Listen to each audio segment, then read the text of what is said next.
But what I do is, the way that I coyote trap is I'm looking to catch the maximum per square mile because I do a lot of predator work.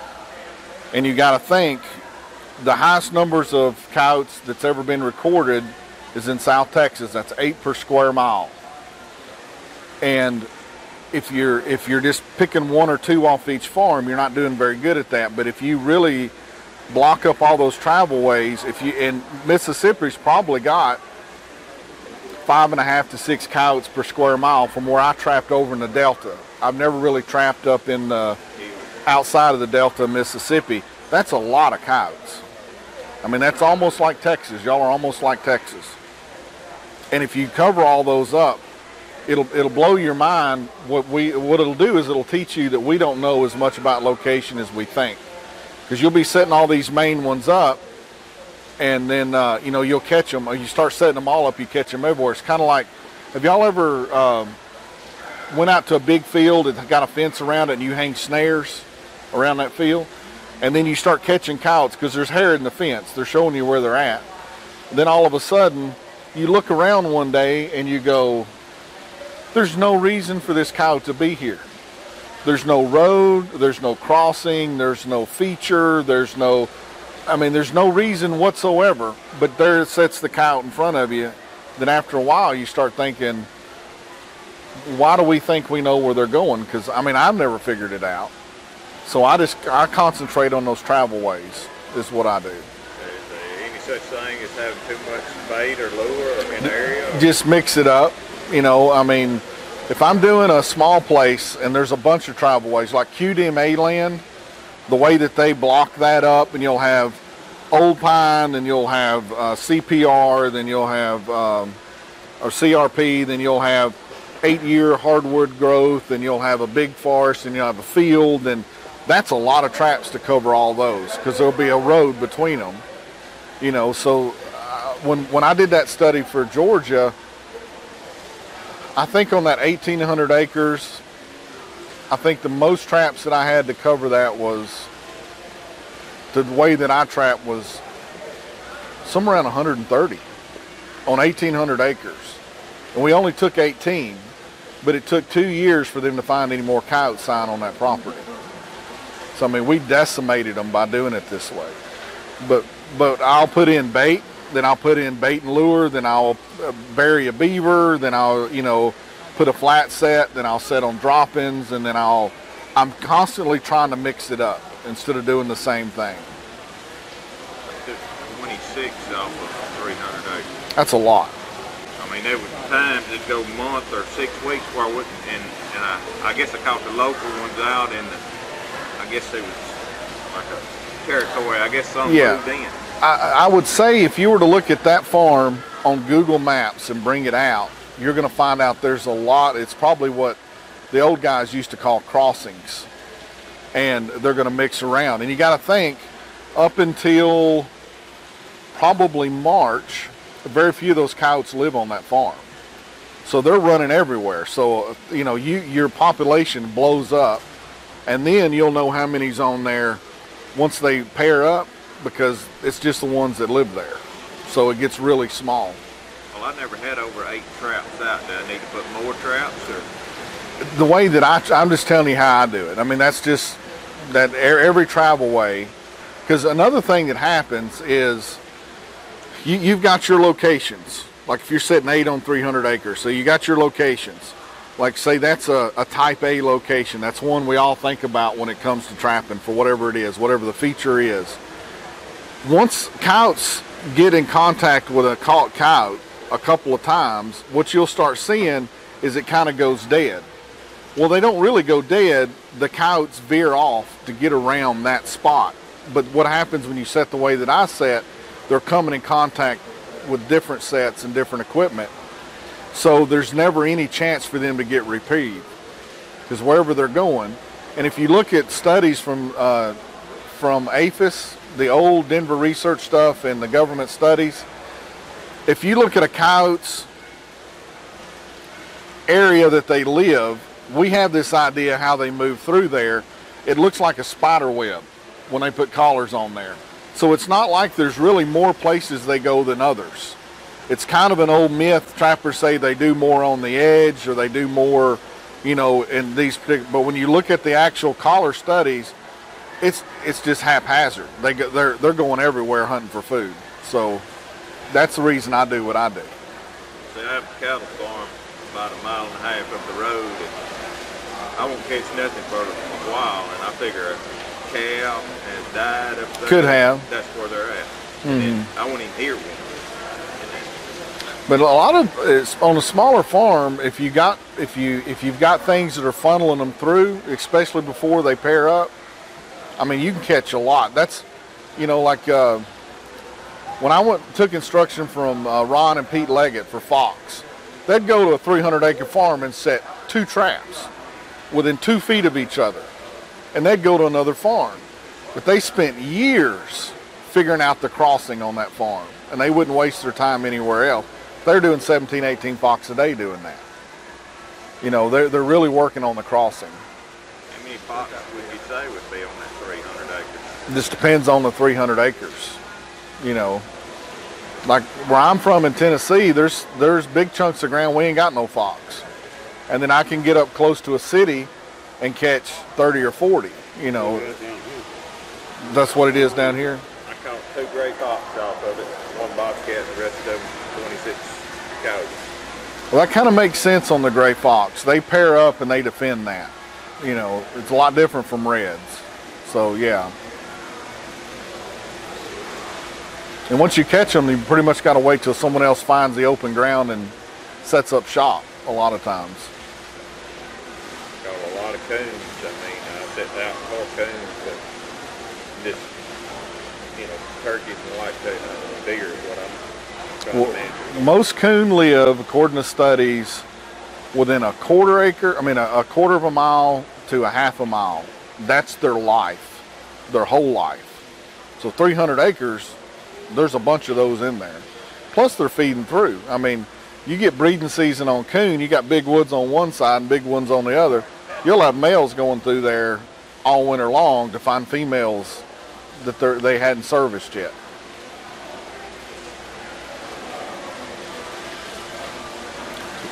What else can we talk about? Lures. We're both first season trapping.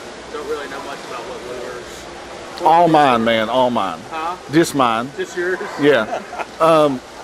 Lures can be tricky, and people overcomplicate it, I think. You've got different type of lures. You got baits, which is basically food, and the way we do it now, it's more sophisticated, but it's food. And then you've got gland lures, which is a territorial type thing, which really don't work that good until they start thinking about breeding season. So that's not something you'd want to go out in October, November, December to really rely on. And you've got sexual lures, which will have a lot of stuff like lovage and asafoetida and these other chemicals in there. And that gets them kind of randy, you know. And then you've got basically a lot of times just food in lures, a base. And then you'll have curiosity, which could be something like, say, Tonquin, Siberian deer musk. Well, that's not something they're used to smelling. And what a lure maker does is he combines one or all 4 of those together to come up with these different ones. And what I can see on my side of being a lure maker is guys try to think that there's a magic formula or there's a one thing is the best, and it's really not, because I'll tell you a story. I had a friend that lived up in Knoxville, Tennessee. That's an hour and a half from me. I'm an O'Gorman student, which at your age you may not even know who that is, because that's from way back. But he had a lure called Plenty Coyotes. And I watched him use that in Montana, and we slayed coyotes in Montana. So I bought a bunch of it. Where I live around Dunlap, Tennessee, I couldn't pay a coyote to pay attention to that. Now, I gave it to my friend up in Knoxville, and he slayed coyotes with that. So it's kind of up to you to kind of play around till you find, because what happens with lures, lure makers, me included, we have kind of pet things that we do. And all lure makers are different. And what you'll find eventually is a lure maker 2 or 3 that click in your particular area, and then you'll keep doing that. Now, worrying about if it's October, do I use this? November, do I use this? Don't really worry about that. If it's warmer, use less. If it's colder, use a little bit more, and just mix it up. That's the best thing you can do for coyotes, because coyotes learn very quick. And if you do the same thing over and over and over again, those coyotes will just completely ignore you. But you can mix it up. You know, does that help at all? Yeah, right. I got a question. Behind my place, I only got a small place. They got a 500-acre farm that's overgrown. I mean, they cut every damn tree in the place. All they got is local bushes, cat wire, and crap. They made it into a four-wheeler thing. And there's coyotes galore back there. I get a lot of deer on my farm. That's not the problem. How close to that fence line can I get working on my side to get the coyotes to come in? Well, you can definitely call them in. None of them smells good, but you can definitely call them in. Like, I would go bigger than that. Like when you skin other animals, have a place. Say, if the wind blow to them most of the time. So I'd come off of your fence line, say 100 yards, and that's where I would start dumping my animals, and it's going to stink really bad. But what'll happen is those coyotes will start coming over to see what that is on a regular basis, and they'll eat some stuff. And then you got that distance between you and that bait pile.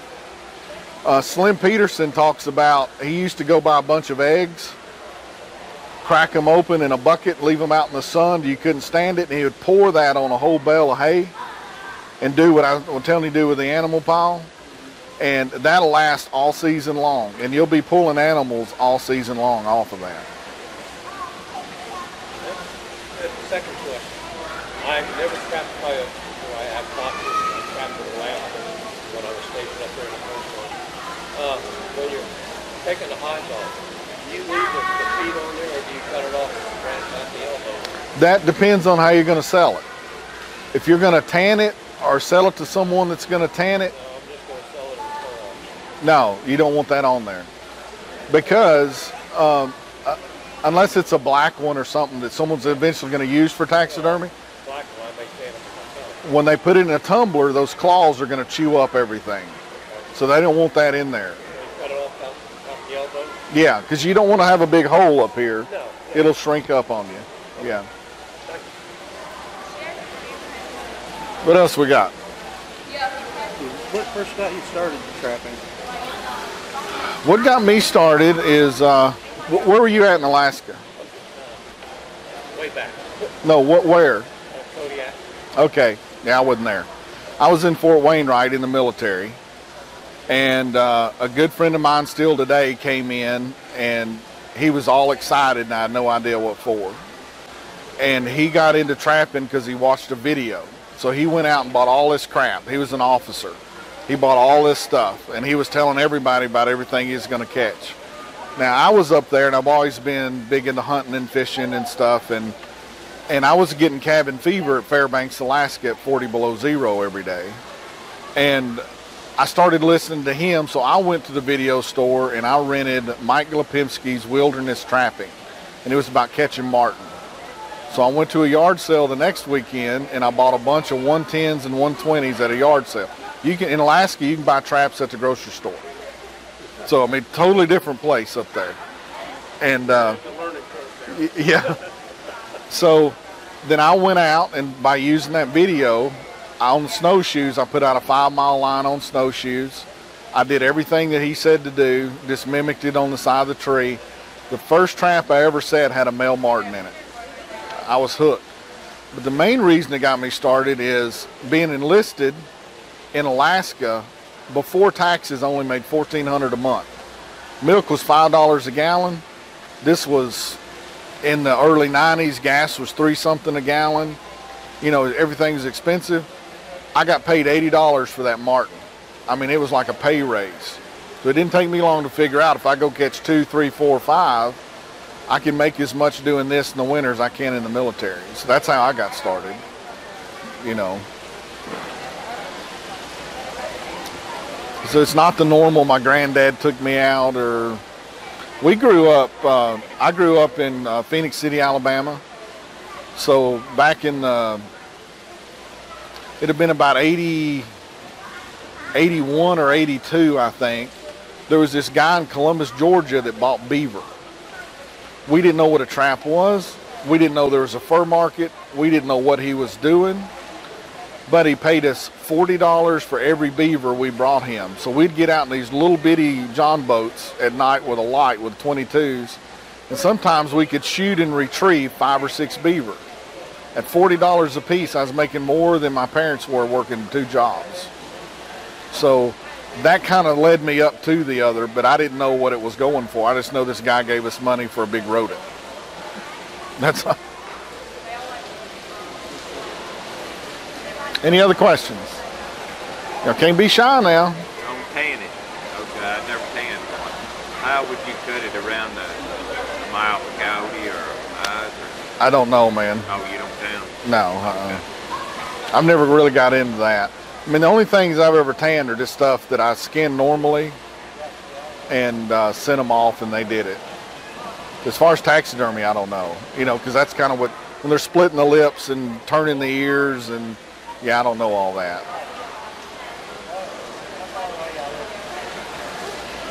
As far as general predator sets, are you usually targeting a specific species, or are you just setting a general predator trait? Or are you targeting bobcats or coyotes? Are y'all 2 friends? Yeah. Okay, I want y'all to make a pact right now. If either one of you uses the term general predator set, y'all owe the other one 25 push-ups. So what if that ever comes out? The reason I say that, you can put in a good coyote set that will eventually accidentally catch a fox or a cat or a raccoon. You can put in a bobcat set that may catch a coyote or a fox every now and then, or you can set a fox trap and eventually catch something. If you're gonna be good at trapping, you need to set a trap for the animal that you're setting at. So if you were to go with me and there's red fox, coyotes, and bobcat in an area, if it looks like a bobcat location, I put in a bobcat set, which will never hardly ever catch a coyote because it scares them too bad. If I'm doing a coyote set, it's a lot of open sets. There's no blocking, a lot of flat sets. That's good for coyotes, but you'll miss most of your fox and most of your cats. So if I'm in a location that I think all 3 animals are working, I'll put in a cat set, a coyote set, and a fox set. And I will always outproduce a general predator set. It's more work, but you catch more fur. So, you know, instead of trying to come up with something that's just good for everything, stay away from that. You'd be better off just to, you know, do the individual ones, because they're all different in how they work a set. So you owe him 25 push-ups when we get done. Any other questions? What would you use a lure for fox?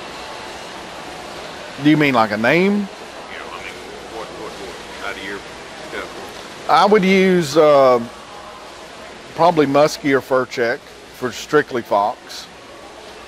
Yeah, and there's a lot of good lures out there. The biggest thing, especially getting started, try no more than 3 guys' lures. Don't buy 1,000.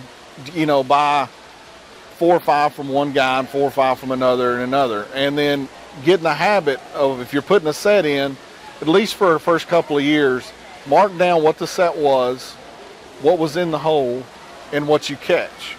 At the end of the year, treat it just like you would anything else, and you'll see things that really stand out and things you wasted your time with. Get rid of what's bad, keep what's good, repeat that process, and eventually you're really rocking on what you're doing, you know. I couldn't catch anything with that plenty of coyotes there if you're talking about the dormant. Mm-hmm. See, it's a great lure. It's just not. I throwed it away. Yeah. I tried for 2 years and never caught it. Not nothing. The same place I'm catching these up.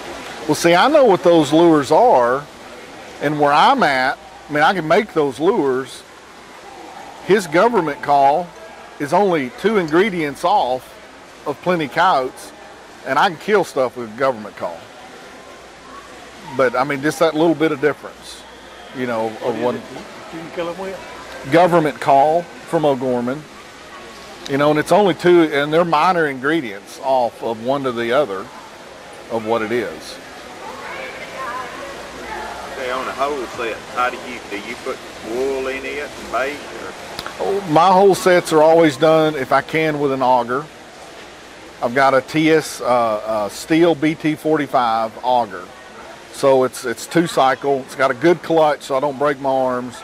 And I try to make my holes about that deep. And I can do it quick. You know, especially in Mississippi, you can do it quick. And you can get that in and then what I'll do is I'll throw in some bait and the lure in the hole. I never put anything on the lip. I don't put anything on the outside. But it's so far deep they can't get to it. And what I've learned from using trail cams, I can keep a coyote at a set in a hole that deep for an hour and a half. She or he'll come back over and over and over again. I'll catch that coyote most of the time, just pure luck, if nothing else. When I run holes like that and test them, the average time of a coyote's about 15 seconds. Yeah, so if you can't get a deep hole, frustrate them some other way. Get a rock and partially cover it where it's too big for them to flip out of the way. Dig it at an angle so it's just really hard. Do something where it's just not looking in the hole and they can leave. You know, that's the, and then I don't really put a lot of grass. I don't do, if I'm using the hammer, I'll use wool because it's liquid. I just throw it in there and simple, you know. How far do you throw? I mean, are you where they can see it, or you push it on all the way in the bottom? Their nose is how they work. Think of a coyote as blind. So you need to, that deep, I need to get. You don't have to, but it works better. Yeah, I mean, post hole diggers. There's an old gentleman. He at an angle like this. Yeah, this. I mean, what the angle is, I've never worried about it. Some of them are straight down, almost. Some of them are just where it is. If it's a big hump, it's straight in because rain can't get in there. You know, I just want to have it where they can't get it. If you've got a lot of gray fox, don't get bigger than a 3-inch auger. The gray fox will go down in your hole and get your stuff. So, you know, don't use, like I use a 4-inch for coyotes most of the time, unless I'm around gray fox. I'll flip that bit out if I'm around gray fox. They'll just rob me blind.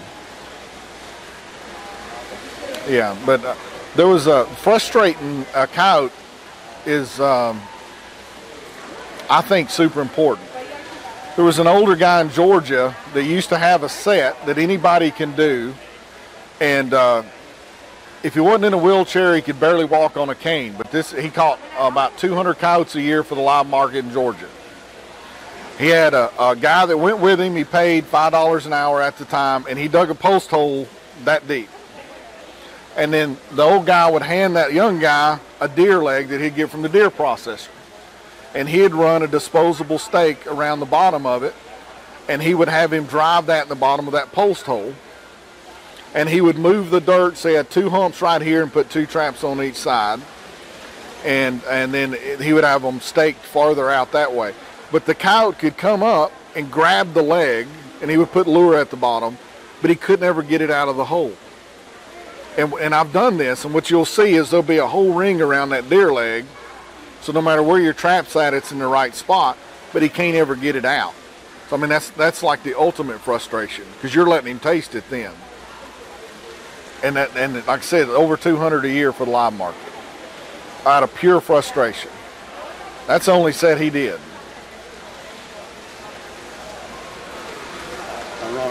I didn't realize last year that I was sitting behind another property. And I saw these big holes. Mm-hmm. And here I used a hole like that. Mm-hmm. What he was doing was taking that photo there and digging that thing that deep. I mean, I run my driver down there, and I couldn't even touch the bottom of it. Mm-hmm. But he was poking chickens in it.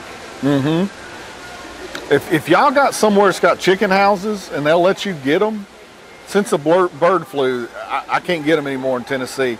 Those 2- and 3-day-old chickens that die by the thousands that are about that big, man, you put 8 or 9 of them in the bottom of one of them holes, you'll have coyotes doing somersaults trying to get to them.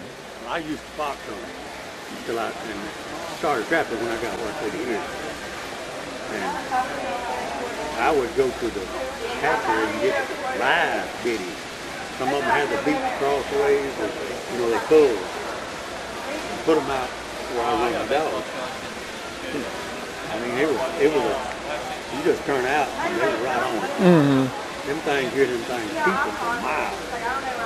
Of course, the coyotes find it something else. You know. Right, right. I want to run pop. Yeah. But they definitely. But now, I've tried deer meat for bait, and I hadn't had very good luck with it. Fresh deer meat, you're better off to let it taint. And when I talk about taint, if you put it in a 5-gallon bucket ground up, you're going to think it's rotten. But what you want to look at is eventually it's going to start turning gray on top and kind of greenish, and it'll be bubbling up the side. If you take a spoon and you flip that over, you only want that gray stuff to go down about that far in a 5-gallon bucket. Then you mix it all up, you'll have something. Are we talking about like liver and all that, or are we talking about meat? Meat. Liver's totally different. Okay. Yeah. If you're going to do liver, which is a great ingredient, it's going to water out, and it's not going to do it when you want it to. So if you put a 5-gallon bucket, build up something with some bricks with some small screen about halfway up, put your liver up here that you've already preserved, and just let it sit.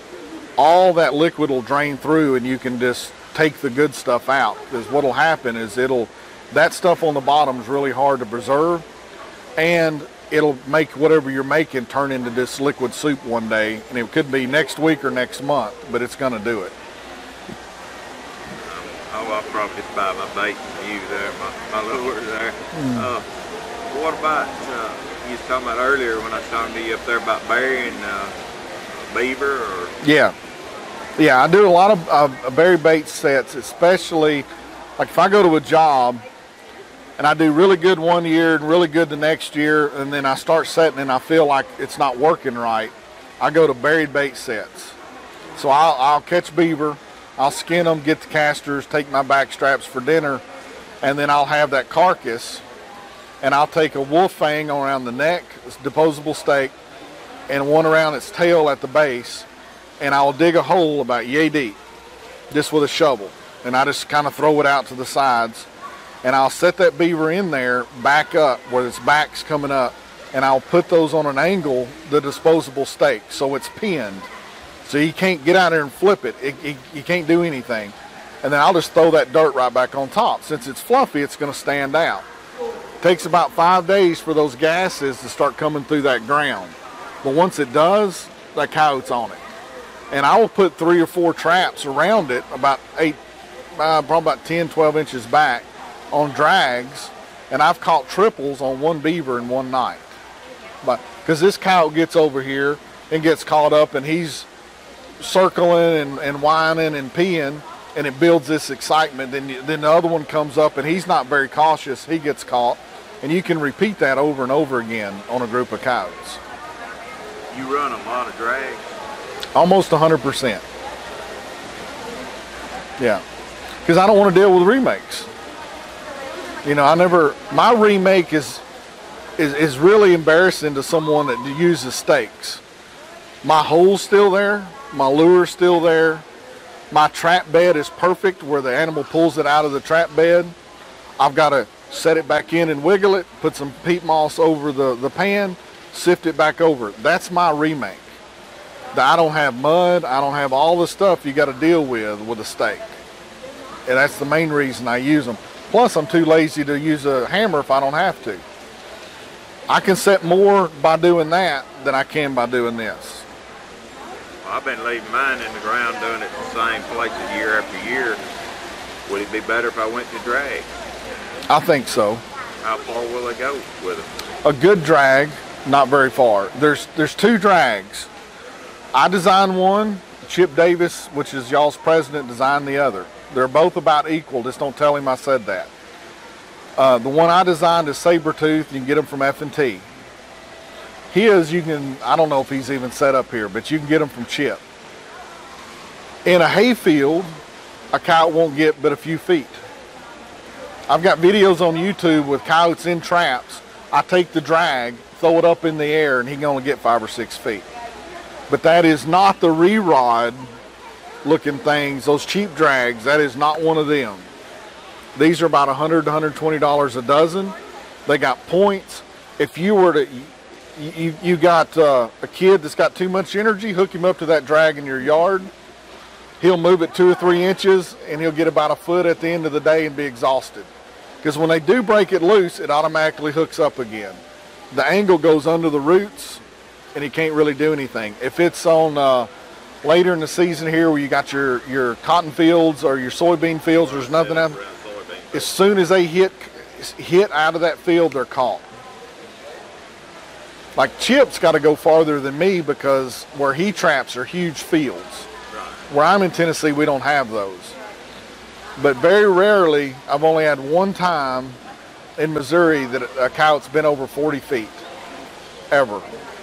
Cats never move it. Raccoons never move it. They just physically can't. You just cover the chain up and hit? That far away from the set. I'm lazy. I consider it energy efficient. How much chain do you have on you? 8 feet. 8 feet? Mm-hmm.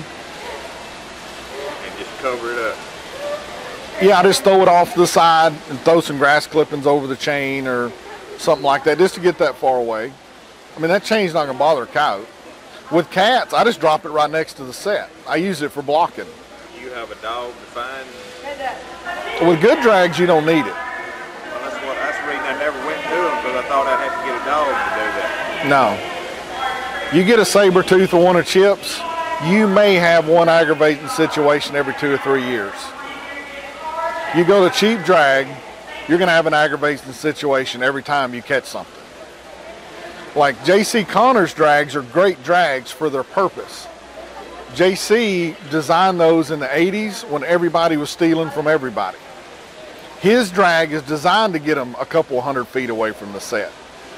And they'll do it too, but you got to go find them. The drags that me and Chip use, it's a laziness efficiency factor. It's just fast. And the thing about drags, when you know you should pull that line and move it, but you don't really want to because you're tired, a drag is nothing but stepping on the trap and rolling around the drag and you're done.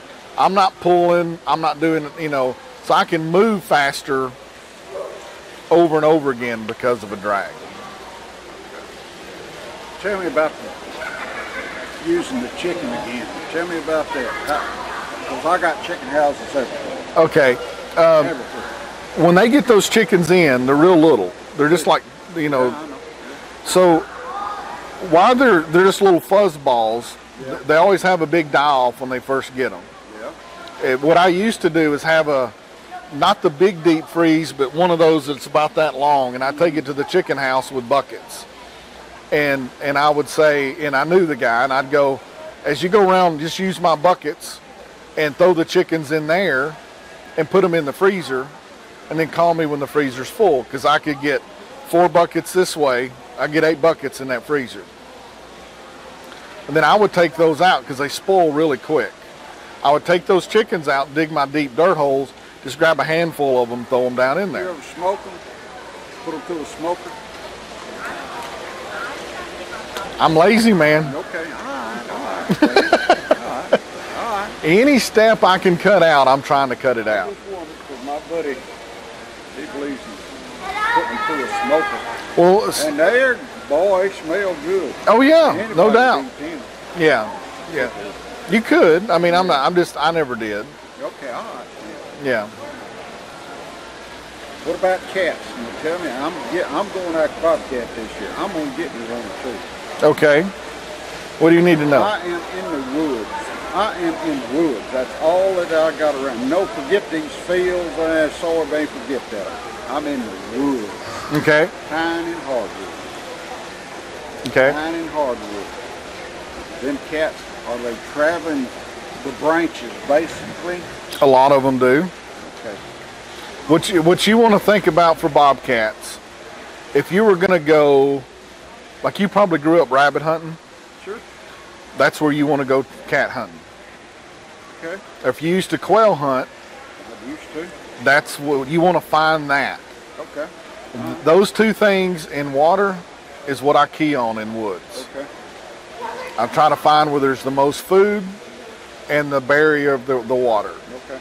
I set snares on the high trails for cats, Okay. and I set footholds at the rabbit and quail places. That's what I'm really. Size foothold. I use a number 3 or 4 Sleepy Creek Long Spring. Yeah. Now, what kind of lure or bait are you using? I use cat collector Okay. and the smell of an animal, smell of a cat. So you can get that through urine, a fresh gland lure, cat turds, feral cats, whatever. I got plenty of feral cats. Yeah, give them a kitty litter box, throw you some carpet in the bottom of it, let them pee down through there, cut that carpet up, and you've got the body odor of a cat. That's what you'll want to use. Alright. Oh, it'll be rough, dude. There ain't nothing stinks worse than cat pee. Male cat pee. Lock him up in a room and see what happens. Well, that carpet will last for 2 or 3 years. It won't never come out. Not cat pee. You ain't asked no question? So I got to impress you so you take me red fishing. What you're saying is the stuff that we're using, and you're right on target with everything. You know, about the drags. People don't believe it till you use it. We use it, you know. Now, did you start with the cheap drags too, like everybody else? Well, my buddy did. I didn't take long, did it? It's a saber tooth. It's amazing how they'll go. Ryegrass still is not joking. Trout hole will be there in that cave. It's amazing. And about not digging holes, driving stakes. Taking the trap line up, oh God, it's a dream. Step on the trap line. Do you use shocker springs on yours? Do you use shocker springs? I do. I need to preference that. I do. What he asked, do I use shock springs on my traps? I do on the ones that I use for bobcats. Because a bobcat, if you catch one on trail cam and you got your camera low and the set's like 10 foot away, what you're going to see is nothing. That bobcat, when he gets caught, most of them go up to here and that fast. What the shock spring does is takes that energy out just long enough to set the trap. What most people think about a shock spring as far as fighting the trap, I could care less. For me, it's just to keep that cat, when he hits the end of it, to give it some give. Because I've had cats on camera come out of CDRs 4 foot off the ground because they hit the end of the chain. And with drags, again, I don't have to worry about that anymore because they can't jump 8 feet up in the air.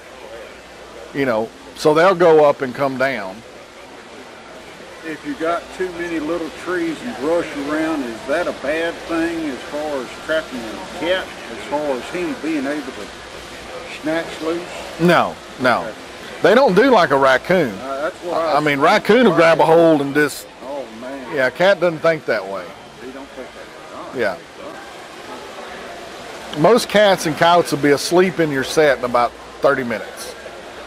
When they realize they can't get out of the trap, they don't have our imagination. So they're like, I need to rest. And they go to, it's the most boring thing to see on a trail cam you've ever seen. Now, when you show up in the morning, they're tearing the world up because of you. But they only fight for about 30 minutes. They may get up once in a night and jerk on it and go, okay. I got a nephew last year that borrowed a trap from me, and he set it and Cody, a black one. We got a few black ones around. By grace, the copperhead come by and bit the Cody and died. He died. I never had that. Got him on camera, the snake biting the Cody. But you don't use it on drag. And of course we got snakes on the road. I mean, killed the Cody. Killed him. I ain't never seen that one. Yeah, that's a big copperhead. Any other questions? Y'all are awful quiet back there. Can't hear you. Do what? Oh, okay. So what other questions y'all got? You're new, you gotta have questions. I won't make you do push-ups. Give me a minute. I will give you advice being new. There is a cycle all trappers go through, and if you cannot get in this cycle, you'll be better off. When you first start trapping, you're going to do some really goofy stuff, and you're going to catch animals. And then one of these days, you're going to think, I know what I'm doing. And you're going to start reading more and looking at videos more, and you're going to get really complicated in how you're looking at trapping. And then when you get about my age, you're going to go, I caught as much when I didn't know what I was doing. And it was a whole lot easier. I trap more like probably you do than you want to trap like you do. Super simple. Keep it simple always. If it starts getting complicated, I promise you, you're doing it wrong. That's like life. We make it complicated. Yeah. It really ain't complicated. Yeah, I did an interview with Mike Schaefer out of Louisiana. First year he tried to catch mink in Louisiana, he caught 100, 110, something like that. He started reading magazines on how to catch mink. He didn't catch 2 the next year. Oh my God. So he forgot everything he learned and went and got brand new 110s again, kept the string, the trigger straight, set them in them trails and went over 100 again. So people like us can really confuse people. Just don't let us.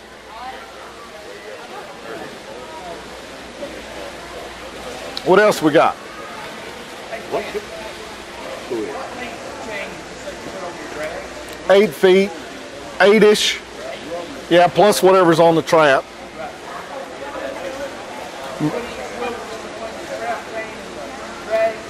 Yeah, most of the time I'll have one at the trap, one where the original one is, and then one right before the drag itself.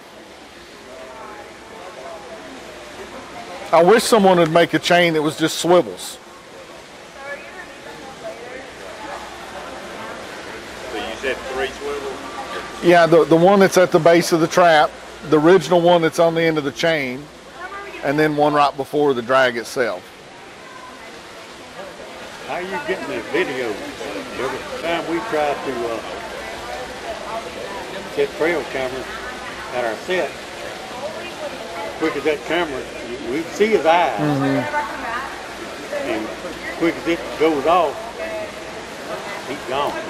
Well, the equipment that I used, and it's eventually just fell apart, but it was based off of the old Wildlife Eye, their boxes, and it uses a real video camera.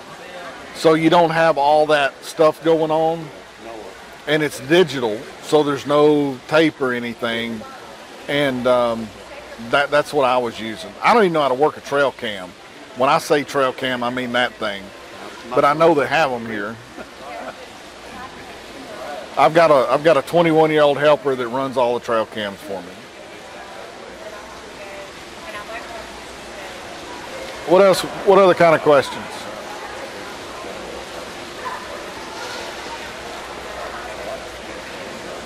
Come on now. Is that it? So what got you into lure making? Curious. Just curious. Yeah, I mean, when I was in Alaska, they had an Alaskan, I think it's called the Alaskan Trapper's Handbook, and it talked about making your own bait for marten. And it was, you go catch a bunch of salmon, you cut off all their heads, you put it in a bucket, and you let it rot down. Well, Alaska's only got a winter of about 2 months. I mean, a summer of 2 months. So I did that in the spring. I went out when it started freezing to take it out. It was in that stage that you never want to open a bucket of fish. And I was like, there ain't no way. It's still sitting under a tree in Alaska as far as I know. I mean, it was beyond nasty. And then I was like, well, how does that work? And then I started doing a little research, and they're like, you got to put it in a hot box.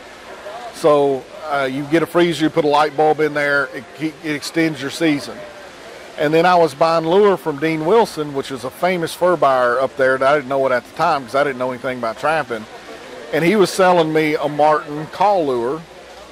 And one day he's like, do you want the tinctured or do you want the full powered? And I didn't know what the difference was. So of course you want the full power. I didn't realize what that was because I'm mixing that up in my basement, you know. And he said you mix it in Vaseline. So the first lure I ever made was just Vaseline and skunk, and I started catching stuff, and that just kind of curiosity just took over, you know, of how to do. Because I made some stuff, some old recipes. Up there, guys actually fox trap with fermented blueberry jelly. They make the jelly, but they don't preserve it, and they let it ferment. And I was catching some red fox on fermented jelly.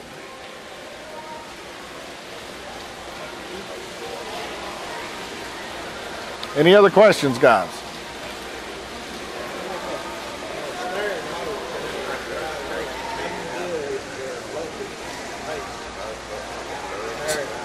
You talking about where the trails are going up and down? Oh, you set 3 or 4 snares in the trail? Yeah, I mean, there's no way that you're gonna. I've heard all kind of stuff about you break up their stride 4 foot or 3 foot in front of it. The only thing I've ever found to be really consistent with otter snares is put 3 or 4 in every trail. You know, because they're going up and down, you just don't know. So, I mean, that's the way I deal with it anyway. Any other questions? All right, we're done. Thank y'all.